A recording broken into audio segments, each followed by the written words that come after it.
We acknowledge the First Peoples and their traditional lands referred to as Treaty 6, 7, and 8 territories, and that the province of Alberta and all the people here are beneficiaries of these peace and friendship treaties.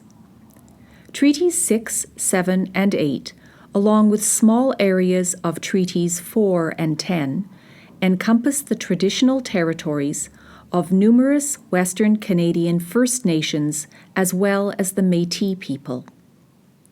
Norquest College is dedicated to ensuring that the spirit of these treaties is honored and respected. Heeding the calls to action of the Truth and Reconciliation Commission, with funding from Alberta Advanced Education, the Rural Roots program is herein responding to the calls for education for reconciliation. Article 62, 2. To post-secondary institutions to educate teachers on how to integrate Indigenous knowledge and teaching into classrooms. Article 63, 2. Sharing information and best practices on teaching curriculum related to residential schools and Aboriginal history. Article 63, 3. Building student capacity for intercultural understanding, empathy, and mutual respect. Article 63, 4. Identifying teacher training needs relating to the above. We are grateful to the elders who, with open hearts, willingly shared the knowledge they keep for their peoples. On behalf of English language learners throughout the province of Alberta, we thank them for introducing newcomers among us to truth about identity, treaty, protocol and ceremony, residential schools, challenges to overcome, and guiding lights.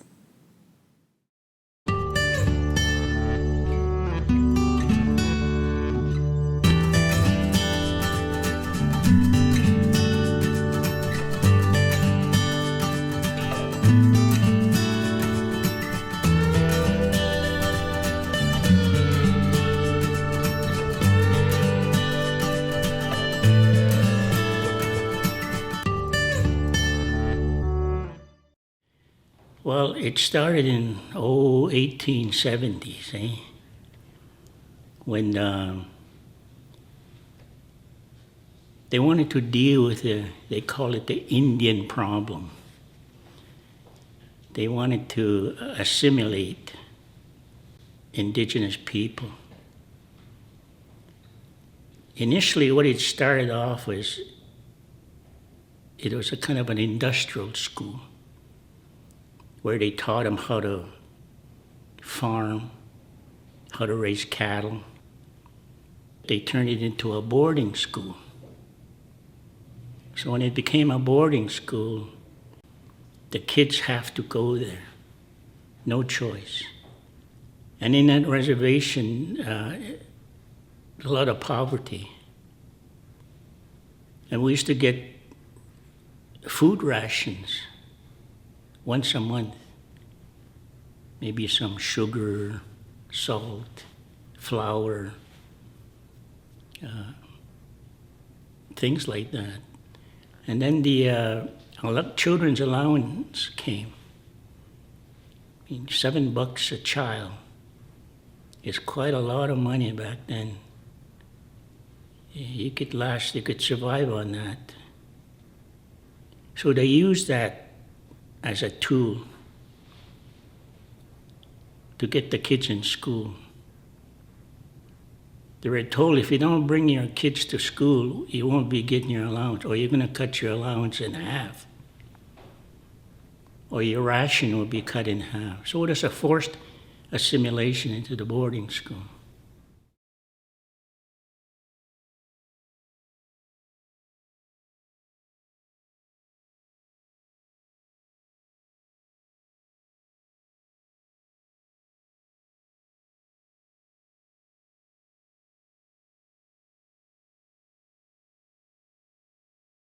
The whole purpose of these residential schools is to assimilate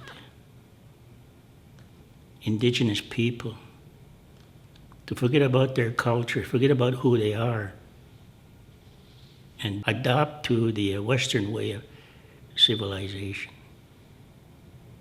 A residential school is a collection of boarding schools, across Canada that the government set up. And they gave the duty to the churches to run them. On my reserve, there's 2 of them. One Catholic and one Protestant. When I was about 7 years old.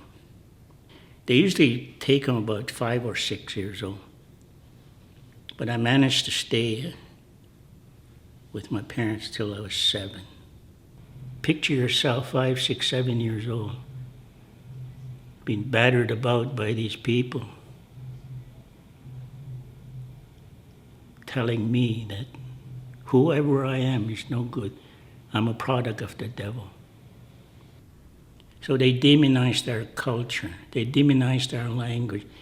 They demonized our ceremonies. They demonized everything Siksika. Those boarding schools are very isolated. Nobody else can go in there except if you're a nun or a priest. When our parents come to visit me, they have to have an appointment. And they can't just come onto the property. And when they do see me, we're not allowed to talk our language. And there's always 2 nuns standing there. And we have to talk English.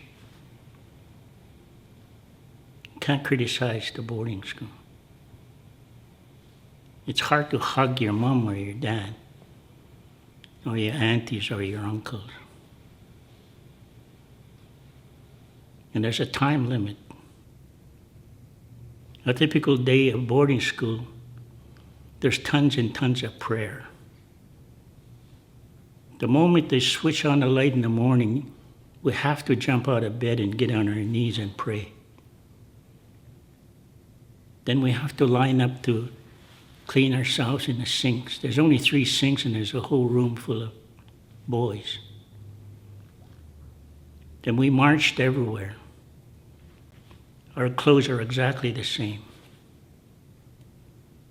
And we're all given numbers. They didn't call me Hayden, they called me 67. Roll call comes, my number is 67. I have to say present. Then we march into the dining room. Before we eat, we pray. After we eat, we pray. And then we had chores after. A whole group of people went out to the barns. They cleaned the animals. They milked the cows. And some went out in the summertime, went cutting hay. And another group went to the laundry room. So they have to do the laundry for all the students in there, plus the nuns.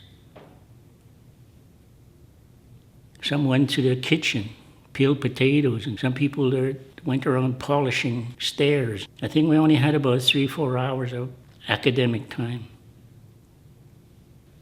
I spent 9 years myself in a residential school. And once you get into the boarding school, you don't see your parents until maybe Christmas time or in the summertime. The rest of the time you're in there.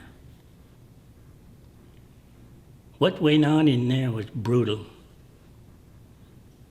It was horrible. It was devastating. And when I left, I ran away from there.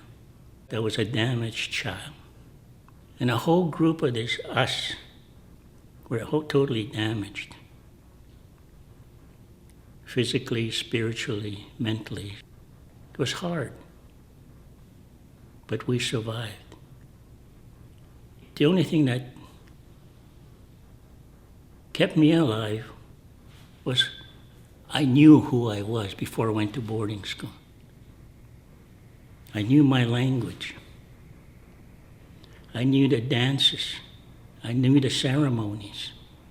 I knew the people. So my culture was intact. And when I went to boarding school, I just shelved my culture.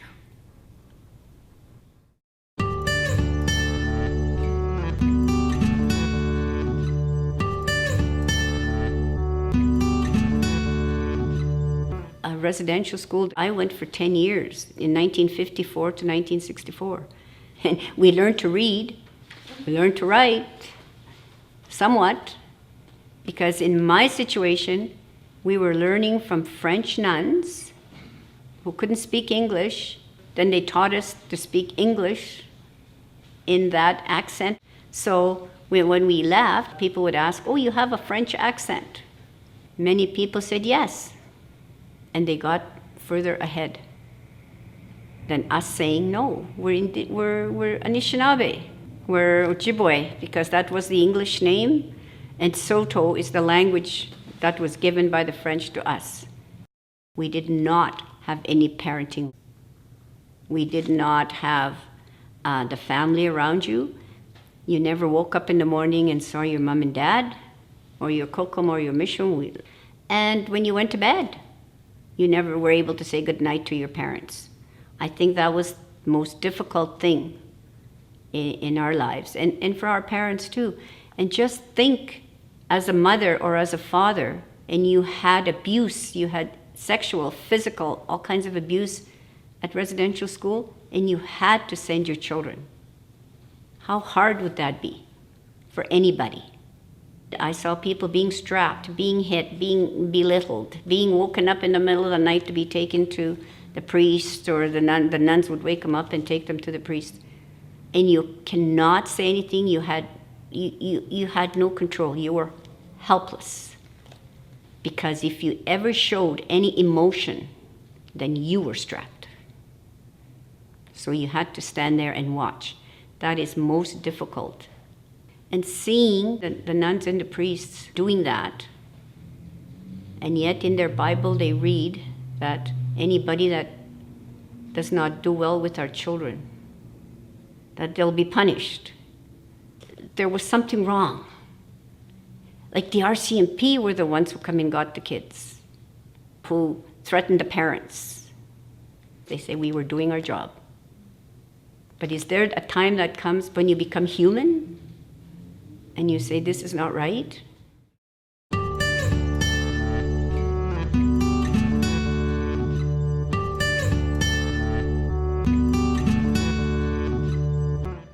Children have schools in the communities, and they either go by walk-in school or bus. All the settlements have schools now in there for grade 12, from kindergarten to grade 12. Before, they used to send them all to Inuvik from all the communities. And that's where they had residential school in Aklavik. It sure have changed a lot for some people. Some, it was good for their education, and others it wasn't good. Lots of trauma and abuse and neglect, and taking away the language, the culture, the heritage, family. I remember my sisters and relatives and friends and that would go to residential school, and they come back, it's like lost. Because me, myself, I didn't go to residential school, but I went to day school. I just don't live at school, but I go home. When at day school, we can still speak our language or do things. Our older siblings always went and left us and went to go to residential schools. And me and my younger sister, we always stayed home and went on the land with our parents and hunt and do everything. By the time my sisters and brothers and relatives and that come back from residential schools, like they look lost, they didn't know what to do, how to go hunting, what to do next, or It's like they lost their identity.